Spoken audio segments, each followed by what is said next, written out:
Тоқылдақтан атпай ағаш тоқылдатып жапалақты ұйықтатпайды. Жапалақтың мазасы әбден кетті. Ұясына шығып қуып жіберейін десе, күндіз көзі көрмейді.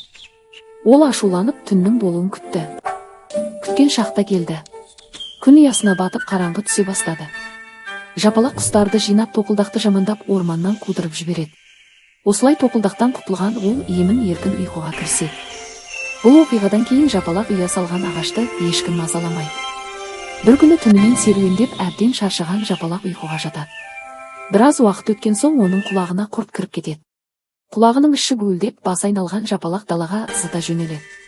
Сыртқа шыға бере талдың бұтағына соғылып жерге құлап түседі. Сол кезде өзі ұя салған ағашты құрт құмырсқалардың жайлап алғанын байқайды. Осы құрт құмырсқалардан тоқылдақтың қорғап жүргенін түсінеді. Қараңғы түсе жапалақ тоқылдақты іздеуге шығады. Бірақ айналаны шарлағанымен тоқылдақты таба алмайды. Жол жөнекей бір төбенің басындағы тобылғыда қонақтап отырған торғайдан жөн сұрайды. Сен іздеп жүрген тоқылдақ әлдеқашан басқа орманға кетіп қалған дейді ол еріне есінеп.